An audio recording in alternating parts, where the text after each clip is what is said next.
더불어민주당의 전 대변인이시죠. 김현정 전 대변인 나오셨습니다. 어서 오십시오. 네, 반갑습니다. 김현정입니다. 네, 자 전반부 공통질문부터 시작합니다. 우리 김현정 전 대변인 공통질문에 대해 정보 다 들으셨죠? 네네. 준비해 오셨죠? 예. 네, 우리 이종훈 박사가 먼저 모범을 보이세요. 금주에 뜬 인물 누굽니까? 윤도일 군. 예, 그 분당 서현역 그 칼부림 피해자를 30분 동안 지혈한. 예, 그래서 그 소년용으로 요즘에 불리고 있는데. 그렇죠. 불과 17살입니다. 그리고 이제 그때 함께 이제 선배로 알려져 있죠. 또 다른 그 음준군. 예, 그 청년 같은 경우에는 이제 가해자를 이제 동태를 파악하고 이제 이렇게 도와주는 그 아주 놀라운 두 젊은이. 맞아요. 이종훈 박사 같으면 그런 현장 근처에 있으면 그렇게 할 수 있겠어요? 쉽지 않죠. 그러니까요. 예, 순간 피하고 보죠. 일단 그러니까요. 예. 언제부턴가 이종훈 박사가 정치권에서 뜬 인물을 못 찾으니까 미담의 주인공, 의인 이런 분들을 계속 지적하고 있어요. 제가 정치인들 좀 제발 좀 본받으라고요. 제가 눈치챘습니다. 자, 금주에 뜬 인물 김현정 전 대변인은 누굴 골라오셨습니까? 저는 심평 변호사를 골랐습니다. 떴어요? 예. 어제 언론에서 한참 저거 했는데 이제 우리 모 평론가가 우리 이제 이재명 대표 10월 사퇴설로 한참 막 부각되고 막 떴었습니까? 장성철 소장. 예. 관련해서 어제 이제 그 윤석열 대통령이 신당 창당 설을 어제 또 얘기해가지고 그 내용들이 뭐 이렇게 근거가 아주 없지가 않거든요. 예. 그 뭐 평론가 장성철 평론가 이상으로 당에서도 확인을 한 것이다라고 하고 또 뭐 정치부 기자한테도 확인했고 여러 통로를 통해서 확인한 내용인데 윤석열 대통령이 이제 신당을 창당해서 하는 이유는 뭐 유승민이라든지 이준석 그리고 뭐 홍 시장 등이 계속해서 내부 비판을 하는 것 이런 것들에 대한 불만도 많고 또 기본적으로 정치권에 대한 불신이 있어서 그리고 이제 자체 여론조사를 해보니까 내년 총선에서 국힘이 거의 뭐 수도권에서 필패할 것이다 이런 내용도 나와서 이제 신당 창당 얘기를 좀 했는데 저는 이 신당 창당이 실제로 그 실현 가능하냐 그리고 성공할 것이냐 그거를 떠나서 이 흐름이나 이런 걸 봤을 때 그런 생각이나 논의들은 있었을 가능성이 높다 이런 생각을 해봅니다. 민주당 입장에서는 그랬으면 하고 바라는 거 아니에요? 혹시? 대통령실에서는 대통령의 멘토라니 말도 안 된다. 한 번도 제대로 된 그 논의를 대통령 된 후에 한 적도 없다. 그리고 이 공식 라인이 아니고서는 그런 얘기를 안 한다. 대통령의 오랜 공직 경험상. 그러니까 이 신당 창당설 자체를 아주 완전 부인했는데 그건 뭐 대통령실은 그냥 그럴 수밖에 없을 거다라고 보시는 거예요? 일단 뭐 부인하는 거죠. 그런데 이제 이 좀 전에 그 심평 변호사가 한 내용들을 근거를 갖고 하나하나 이렇게 따져보면 사실 현실이랑 맞는 것들도 있을 법한 얘기다. 맞는 게 맞거든요. 그래요. 근데 이제 현실적으로 그게 가능하냐의 여부는 변론을 하더라도 그런 고민들을 분명히 하고 있을 것이다라는 생각이 이종훈 박사 어떻게 보세요? 네. 저는 심평 변호사가 일종의 악역을 맡으면서 이번 같은 경우에는 일종의 예방주사를 놓은 거다라고 생각해요. 그러니까 뭐 국민의힘 내에서 이미 뭐 검사 대거 공천설 같은 거 나온 지 오래됐고 좀 그런 상황이란 말이죠. 자, 그래서 이건 뭘 의미하냐면 향후에 그런 학살 공천이 막 이루어지더라도 군말하지 마. 대통령은 이 신당 창당까지도 고민하고 있어.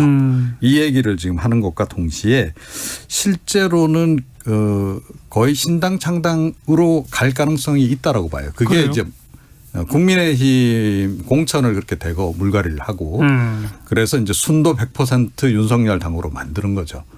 그러고 나서 아마 내년 총선에서 그렇게 이제 자기들이 보기에 좋은 결과가 나오면 당명 교체하는 거죠. 그래서 명실상부한 이제 그 윤석열 당으로 가게 된다라고 전제하면 뭐 신당 창당이나 뭐가 다릅니까? 네.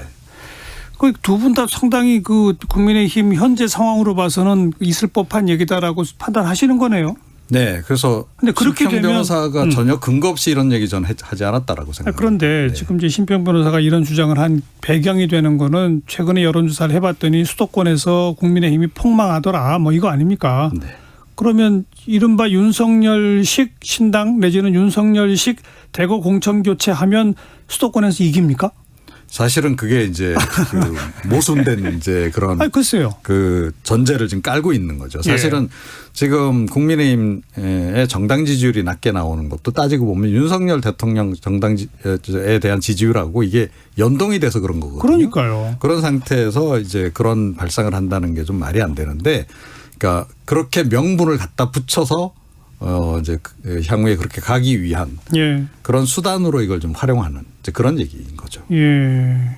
근데 저는 이제 그래서 아까 우리 김현정 전 대변인한테 민주당 입장에서는 바라는 거 아니에요? 라고 말한 이유가 딱 돌이켜 보세요. 선거란 중도층을 잡는 사람이 1% 2% 앞서서 이기는 거 아닙니까? 윤석열 대통령도 이준석, 유승민, 홍준표 사실은 다 힘을 합쳐서 이긴 거잖아요. 근데 이제 이준석 내쳤고 누구 내쳤고 다 내치고 이제 급기야는 싹 다 내치고 내식의 신당을 만든다? 그럼 중도층을 잡나요? 뭐 이제 사실은 중도층 잡는다라는 거는 이제 그건 이제 제가 보건대는 핑계에 불과한 거고요. 당을 바꾼다? 그렇죠. 윤석열 대통령이 완전히 자기 중심의 당을 그냥 만들고 싶어하는. 그렇게 만들어서 총선에서 지면. 그렇죠. 그런데 그거는 이제 반반이다라고 보는 거죠. 그걸 반반이라고 보는 게 맞냐고요. 예. 그런데 그 지금 상황에서는 그게 참 말이 안 되는 전제라고 생각하는데 충분히 그런 발상을 할 수 있다라고 저는 보고요. 그리고 과거에 그 열린 우리당 사례도 있잖아요. 있었죠. 예. 그러니까 뭐 그런 상황이 올 수도 있다 이렇게 보는 겁니다. 나도 이렇게 끝까지 다 이렇게 그냥 밀어붙이면 국민들이 내 진정성을 알아줄 것이고 그러면 내년 총선에서 나한테 확실하게 힘을 실어줄지도 몰라.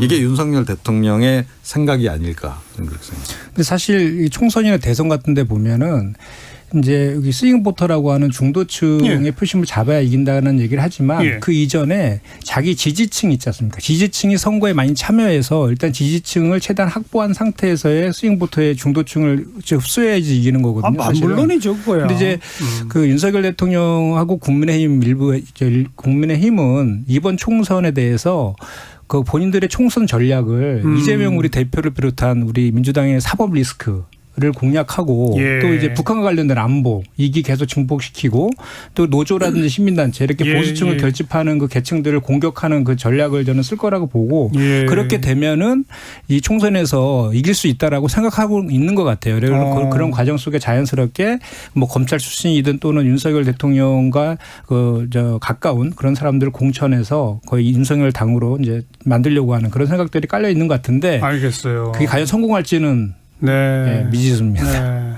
만약에 그렇게 된다면 뭐 이준석, 유승민 등등은 따로 당을 만들 수밖에 없겠네요. 그렇죠. 선택의 여지가 이제 없어지는 거니까요. 근데 점점 분위기가 그렇게 가는 것 같고 그 당사자들도 그런 이제 느낌을 약간 운명적으로 느끼고 있는 것 같고 그런 상황이 아닌가 이렇게 봅니다. 네. 듣다 보니까 심평 변호사가 뜨긴 떴네요. 우리가 한동안 얘기를 나눴습니다. 한동안 이 내용 갖고 저희가 다룰 것 같아요. 방송에서. 자, 금주의 진인물로 넘어가 봅시다. 이정원 박사. 김은경 민주당의 혁신위원장을 이야기를 하지 않을 수 없을 것 같습니다. 그러니까 노인 폄하 그 논란으로 해가지고. 우리 김은경 위원장 얘기는 조금 이따 좀 집중적으로 들어보도록 하고요. 우리 김현정 전 대변인 진인물은.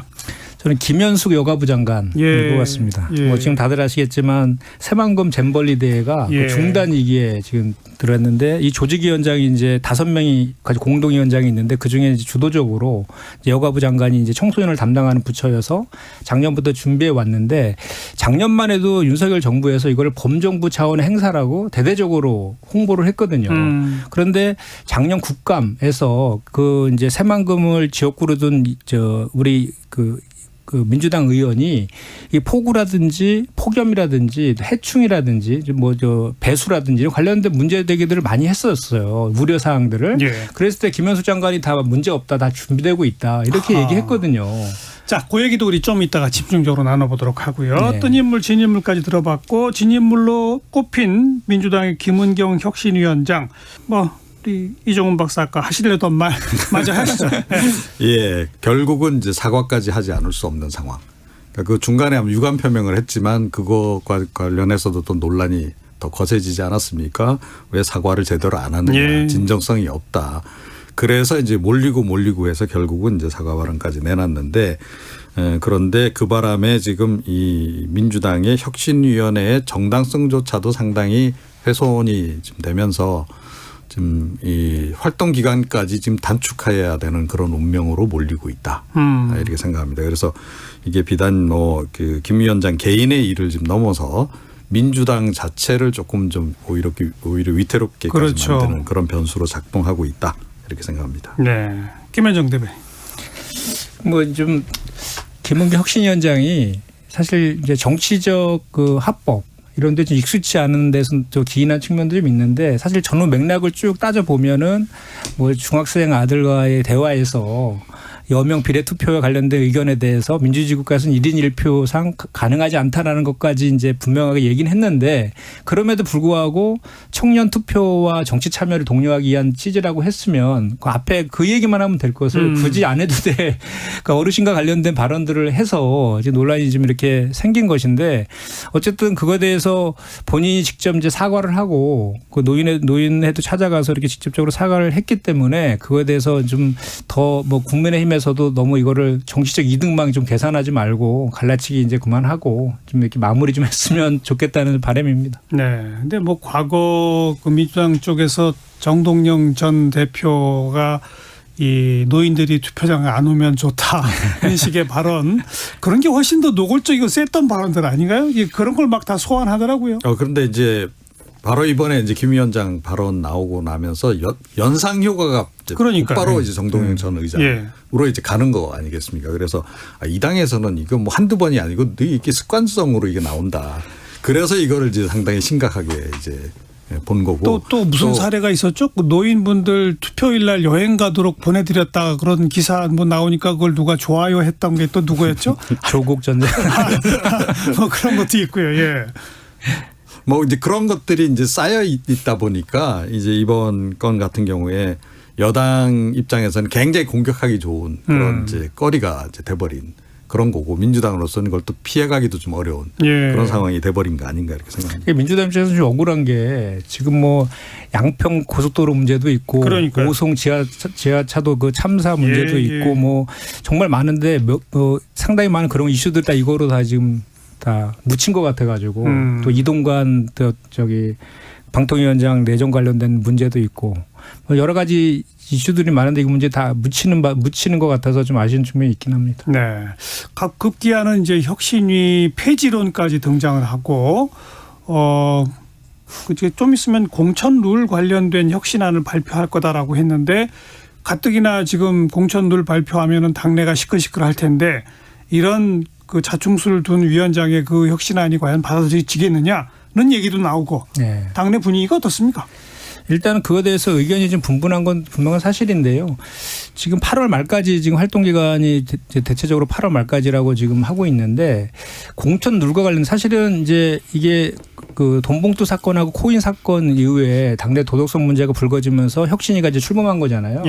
그래서 주로 이제 혁신위에서는 그 우리 도덕성 문제와 관련된 것 그리고 이제 당의 그 뭐 총선 관련된 이제 물론 제도 같은 개선들이 있을 것인데 그 총선 룰과 관련해서는 이미 저희 당은 시스템 공천이 지금 도입되어 있고 상반기 때 그 공천 관련된 TF가 이제 운영이 돼가지고 특별당국까지 개정한 적이 있어요. 그렇기 때문에 공천 룰과 관련된 그 큰 틀에서의 그것은 건드리기 힘들 것이고 좀 이제 그 디테일한 것들 뭐 이렇게 그 신인들의 그 정치 참여하는 데 있어서의 뭐 저기 이렇게 불공정성이라든지 뭐 청년들의 정치 참여에 대한 불공정성 이런 것들을 좀 보완하는 수준에서 혁신안이 만들어질 것 같다는 예상이 되고요. 뭐 대의원제 건드리고 이런 거 못 합니까 그러면?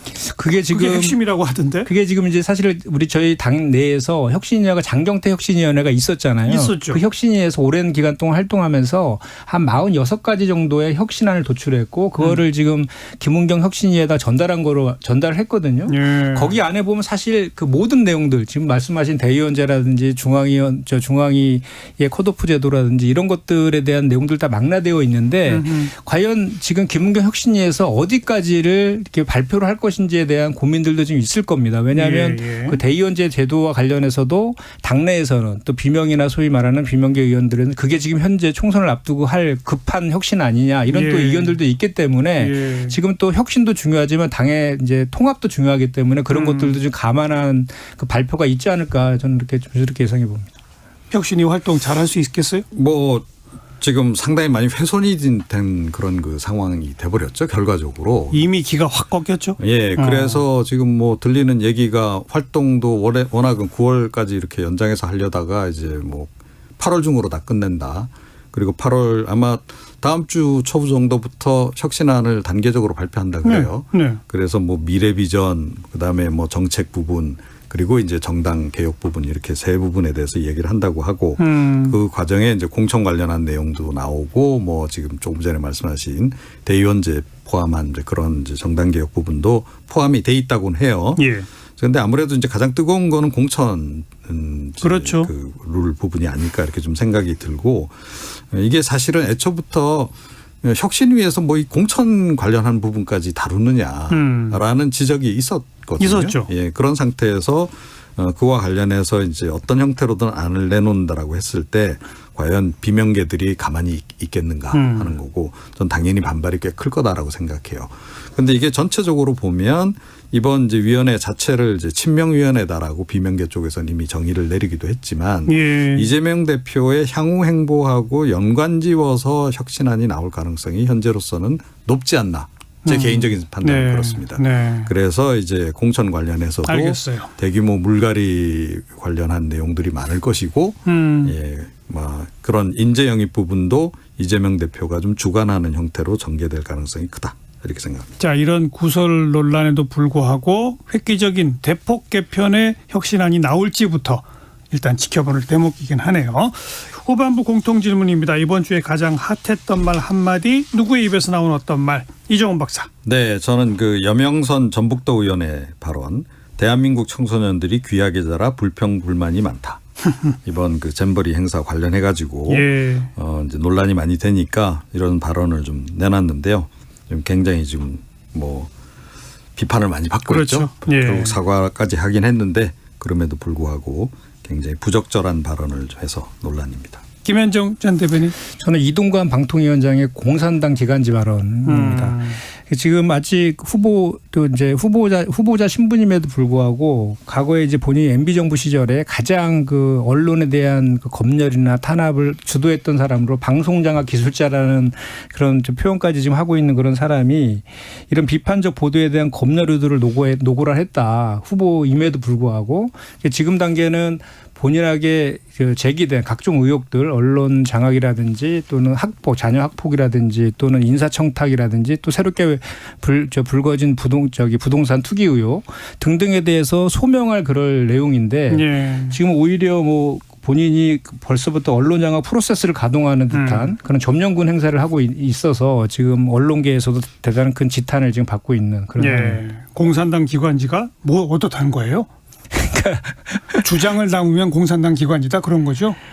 그렇죠. 그러니까 뭐 사실에 기초하지 않고 뭐 선전선동을 위해서 뭐 특정 이념 성향을 가진 쪽을 지지하는 무조건 지지하는 이런 걸 공산당 기관제라고 하고 있는데 실제로 국민들과 뭐 언론계에서는 본인이 그런 공산당 기관지에 대해서 어디를 지칭하냐고 했을 때 국민들이 알 것이다라고 했는데 많은 언론들은 소위 이제 윤석열 정부에 무비판적으로 그냥 불러주는 기사를 받아 쓰고 있는 그런 저도 특정 언론사를 언급할 수는 없겠지만 그런 언론사가 오히려 공산당 기관지 아니냐. 그리고 그런 공산당 기관지를 만들려고 언론 탄압을 시도했던 장본인이 그런 얘기를 하는 것은 어불성설이다. 뭐 이런 것입니다. 네.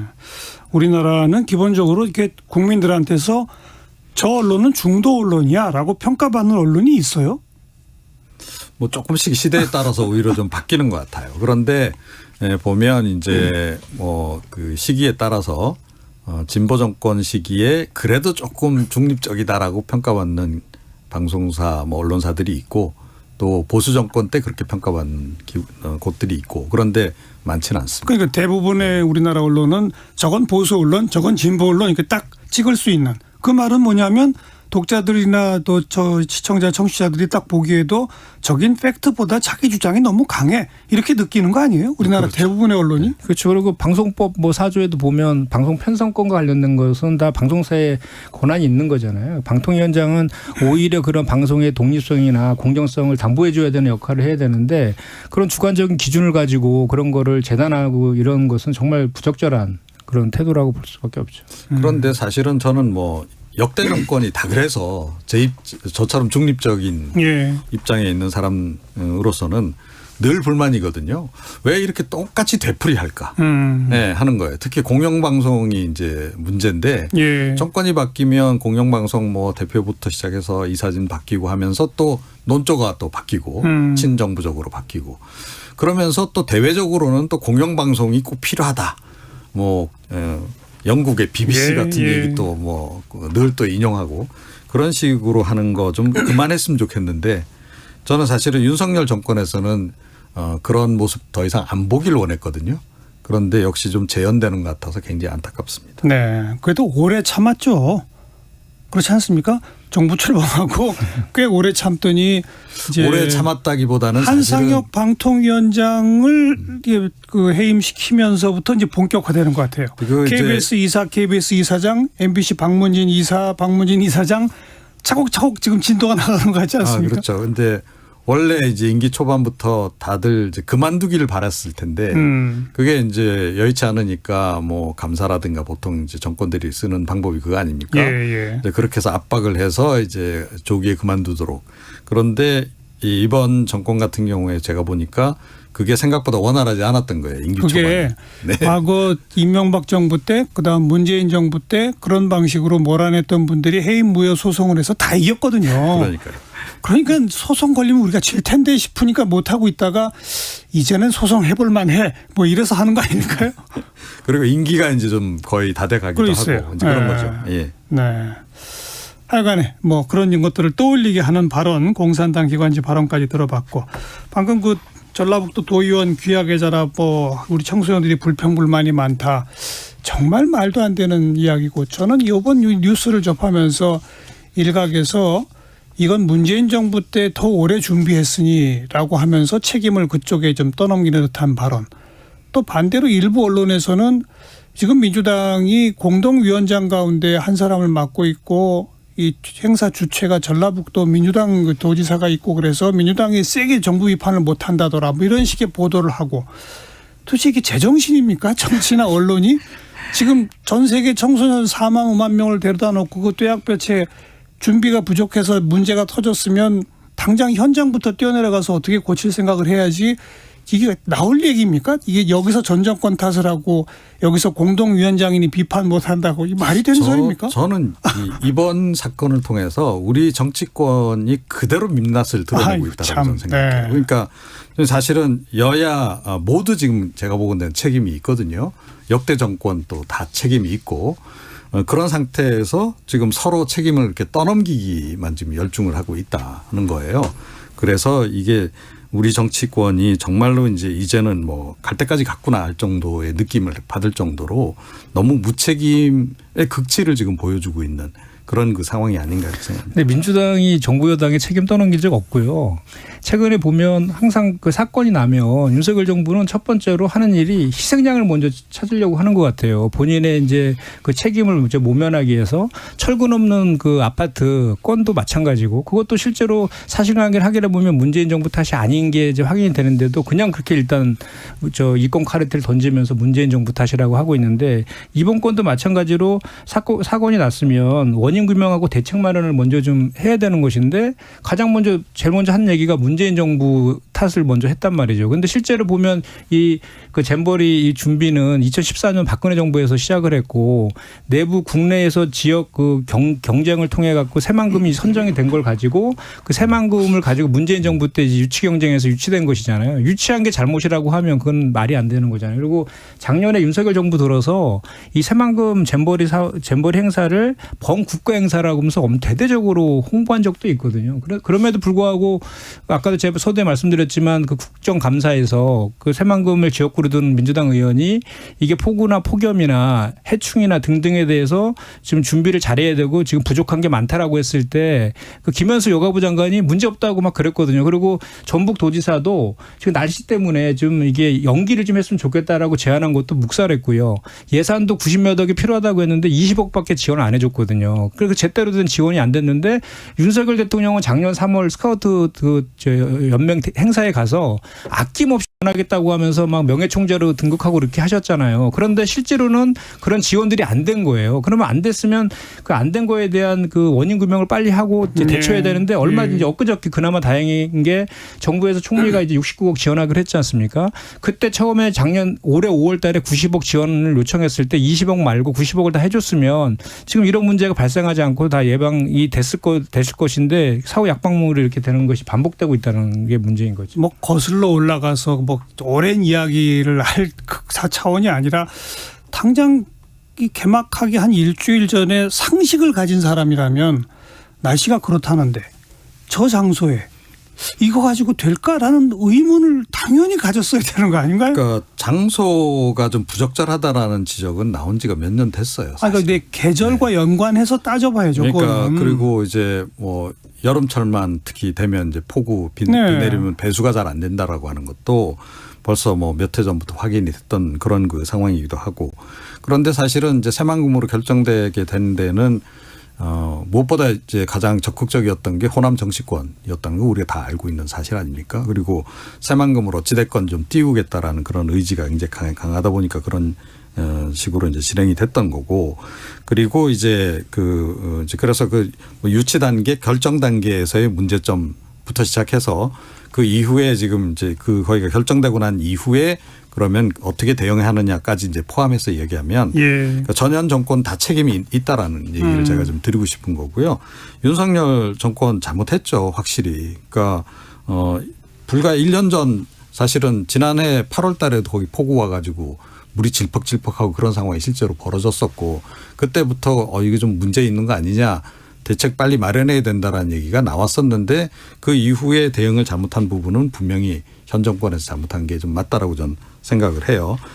그럼에도 불구하고 지금 상황이 전개되는 걸 보면 서로가 지금 이제 정치적으로 이제 서로 공방을 지금 벌이고 있는 그런 그 상황에 대해서 좀 굉장히 개탄스럽다 이런 말씀을 드리지 않을 수 없는 거고요. 그렇게 민주당 입장에서 좀 억울한데 새만금으로 결정된 건 박근혜 정부 때였고요.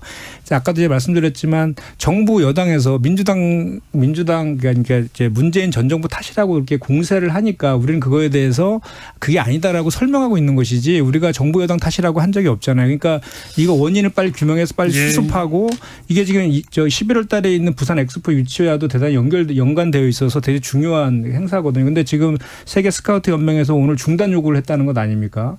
그래서 우리가 지금 이미 영국, 미국, 싱가포르 철수 결정 다 나서 이미 떠났다고 그러잖아요. 예. 네. 그래서 요거를 우리 지금 대조직위에서는 적극적으로 수습할 테니까 계속 하자라고 하고 있는데 아직 취소할 거냐 중단할 것인가에 대한 결정은 세계 스카우트 연맹에서 권한이 있다고 합니다. 그래서 빨리 이거 수습을 빨리 범정부 차원에서 해야 된다 이 말씀 드리는 거죠. 네.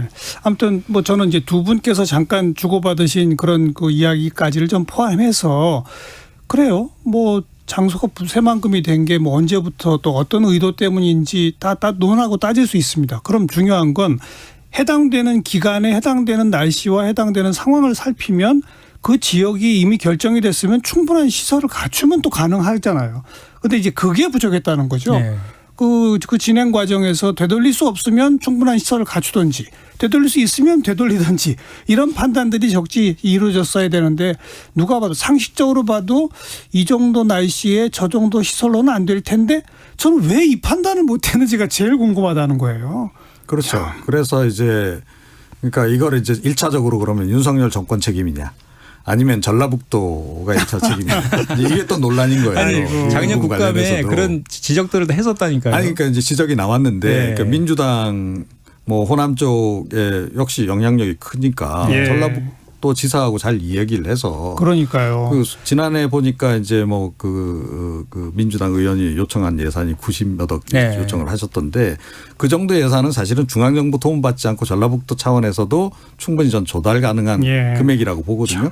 그럼 그쪽 자기들끼리 열심히 해서 뭐 그때 회의도 했잖아요. 이것도 그러면 네. 여가부, 그런 식으로 계속 논란이 여가부 되는 장관 겁니다. 책임 네. 몇 프로, 전라북도 지사 책임 몇 프로를 검찰 수사를 통해 밝혀야 될까요? 그런데 제가 보건대는 아마 그렇게까지도 이제 갈 가능성이 없잖아 있는데요. 아이고. 제가 보건대는 이번에도 역시 그 이제 책임을 지게 되는 거는 실무자들이 아닐까 아이고. 그렇게 생각합니다. 그리고 사실은 이게 이제 청소년을 주관하는 부처가 여가부잖아요. 그래서 여가부 장관이 이제 공동 조직위원장 중에서 이제 그 주된 일을 좀 해왔던 것 같은데 사실 여가부는 정부에서 폐지하려고 그러잖아요. 그러니까 어떻게 보면 좀 힘이 없는 부서가 돼버렸거든요. 그러다 보니까 이 정부 부처 간에 이렇게 협업 체계도 잘 안 갖춰진 그런 거기에서 기인한 것도 좀 있어 보이거든요. 그런데 이제 수습을 잘해야 되는데 그 총리께서 그 현장에다가 그 대기를 이제 여가부 장관을 보냈거든요. 제가 봤을 때 행안부 장관이 가야지 더 소방이나 경찰이나 등등 해서 많이 협업 체계들이 더 신속하게 이루어질 것 같은데 그것도 좀 아쉬운 측면입니다.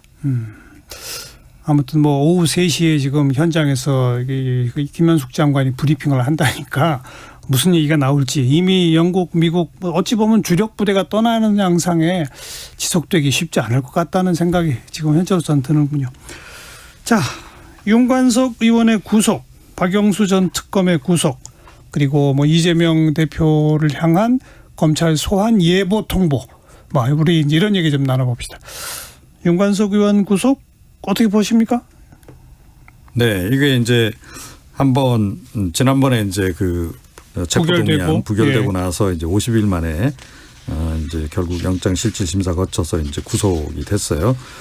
두 의원 가운데 지금 한 명만 일단 구속이 좀 됐습니다만 어찌됐건 구속이 된 거와 관련해서 예. 뭐 이게 이제 결국은 관련돼서 송영길 전 대표 뭐 소환 거의 이제 임박한 거 아닌가라는 얘기도 좀 나오고 있고 뭐 수사 속도는 조금 더 좀 빨라지지 않을까 그런 예상입니다. 네. 예, 뭐 예상됐던 거죠 일정 부분. 그래서 윤관석 그 의원 같은 경우는 정당법 위반으로 이제 구속영장이 이제 나왔는데 윤관석 의원 같은 경우는 6천만 원을 받아서 이제 20명의 의원들에게 이제 돈 봉투를 송영길 전 대표의 당선을 위해서 전달했다. 봉투를 전달했다. 이거를 해서 이제 영장이 발부됐고 이성만 의원 같은 경우는 단순히 300만 원을 수령하는 그 내용하고 1,000만 원을 조달해서 뭐 100만 원을 지급했다 이런 것까지 했는데 이게 단순한 전달은 그 죄가 되지 않는다라고 또 이렇게 하나 봐요. 그래서 증거인멸의 우려가 없다 해서 또 기각이 당했어요. 그렇다라고 하면 이제 윤관석 의원이 전달했다고 하는 20명에 대한 이제 그 조사들이 이제 들어갈 거 아닙니까? 그런데 이제 이성만 의원이 이제 영장 기각됐단 말이죠. 그 중에 한 명인데. 예. 그래서 그 20명에 대한 그 이제 입증하는 것이 이제 검찰의 목이 될 텐데 그렇게 그거에 대한 유일한 증거가 현재는 그 이정근 전 부총장의 녹음 파일 아닙니까? 목소리밖에 없죠. 예. 근데 그거에 대해서 그 당사자가 그 검사를 공수처에 현재 고발한 상태거든요. 그래서 증거 능력이 지금 부정되고 있는 상황이라서 네. 그래서 뭐 검찰에서는 보안 수사를 통해서 국회 사무처도 없었도 하고 뭐 이렇게 해서 했는데 얼마나만큼 증거 물증을 확보했는지 모르겠지만 알겠어요. 20명이 받은 거를 입증하는 과정이 결코 쉽지는 않을 것이다 이런 말씀입니다. 또 20명이 받았다고 입증이 된다 해도 구속 정도 사유가 되는 처벌 사유냐. 이건 또 따져볼 문제다. 이런 얘기인 거죠. 그렇죠. 2008년도에 왜 한나라당 돈봉투 사건이 있지 않습니까? 그때 1억 8천여만 원을 뿌렸다 그랬는데 그거를 이제 고승덕 전 의원이 폭로를 했잖아요. 300만 원 받았다고. 그런데 그 당시에 박기태 그 당시에 대표와 고승덕 전 의원 둘만 처벌받고 나머지는 한 명도 처벌되지 않았어요. 예. 그러니까 안 받았다고 하니까 그걸 입증하는 과정이 그만큼 쉽지가 않다는 것이죠. 자, 박영수 전 특검의 구속 참 오래 걸렸습니다. 이 구속도 검찰이 계속 왜 검찰은 그 전직 검찰들 앞에서만 서면 이렇게 무력해지느냐라는 얘기 듣다가 그렇죠. 결국은 구속을 시켜내긴 했습니다. 네. 어떻게 보세요? 이 문제는 또. 뭐 이게 향후에 속도를 좀 많이 내지 않을까 이제 이런 관측이 좀 나오긴 이것도 하더라고요. 좀 있으면 특별 검사가 이 12월 달이면은 법이 만들어지니까. 네. 예. 그래서 더 서두른지는 모르겠습니다만 어찌 됐건. 그래서 서두른 거죠. 그렇게 딱 우리가 예, 하여튼 한번 이제 기각되고 이제 결국 이제 구속이 이제 됐어요. 그래서 지금 이제 박영수 특검 구속도 구속이지만 이러면서 이제 다시 관심을 좀 끌고 있는 게 이제 곽상도 전 의원. 이제 그 재판이 과연 어떻게 되겠는가. 근데 최근에 보니까 곽상도 전 의원 아들을 또 검찰이 소환해서 조사를 쭉 해서 피의자 신분으로 조사를 했더라고요. 그래서 어찌됐건 이제 그걸 이제 뇌물로 이제 본다라고 전제하면 그 이제 곽상도 전 의원 재판 내용도 좀 바뀔 수 있다. 1심에서 무죄 받는 바람에 굉장히 논란이 많지 않았습니까? 그래서 그 아들 건을 그래서 이제 검찰이 더 공을 들이고 있다라는 얘기도 나오는데 그게 뭐 예를 들어 뭐 확실하게 이제 규명이 된다라 그러면 곽 전 의원 2심도 조금 이제 영향을 받을 가능성이 있다 이렇게 좀 봐야 되겠습니다.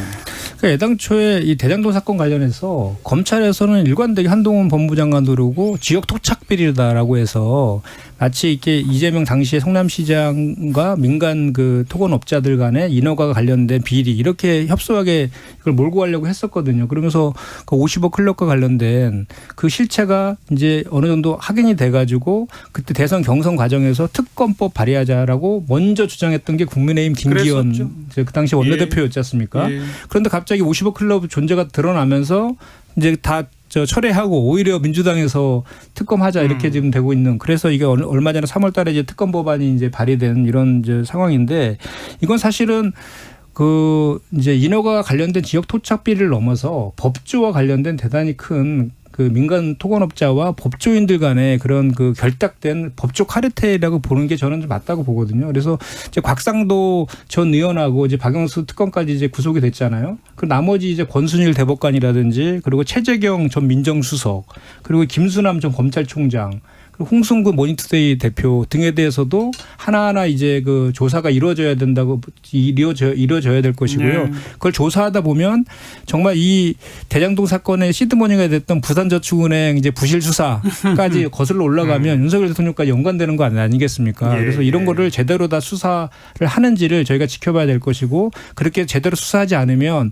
그 특검법이 발의되는 그 거기에 그 명분을 더 주어줄 수밖에 없는 것이고. 특검법은 이미 발의가 됐고 패스트트랙에 태워져서 12월이면 이제 표결에 들어가니까 아마도 특검은 발족할 겁니다. 현재 의석 분포로 봐서는 자 그러니까 아무튼 대장동 관련된 큰 그 두 줄기 가운데 이 성남 관련돼서는 이재명 대표의 재판이 이미 시작이 됐어요. 검찰 수사 끝나고 기소했고 그런데 50억 클럽에 관해서는 이 특검법 패스트트랙 태워지고 나서야 검찰이 속도를 좀 내가지고 이제서야 이제 박영수 전 특검 구속까지 됐다. 이게 객관적 상황이니까요. 맞습니다. 상황 정리만 좀 해드린 겁니다. 이재명 대표를 향한 일단은 이제 소환 요구가 있을 것이고 소환 요구에 응할 것이고 아마도 구속영장 청구가 오면 아까 박주민 의원하고 인터뷰했는데 민주당도 또 이재명 대표 스스로 불체포 특권 내려놓겠다고 했으니까 법원에 갈 거다라고 하던데 그렇게 가겠죠? 이건? 네, 그렇게 가겠죠. 예, 이건 뭐 약속이기 때문에 일단은 또 뭐 혁신위 쪽에서도 그렇게 얘기를 했는 상태라서 뭐 이재명 대표가 그렇게 이제 대응을 하지 않을까 그렇게 예상이 됩니다. 알겠습니다. 그러면 일단은 법원 영장 실질심사 결과 어떻게 나올지가 우리 전국의 아주 가장 큰 분수령이 될 가능성이 매우 높다. 그렇죠. 여기까지 할까요? 시사평론가 이종훈 박사, 민주당 전 대변인 김현정 전 대변인 두 분 고맙습니다. 네, 고맙습니다. 네, 감사합니다.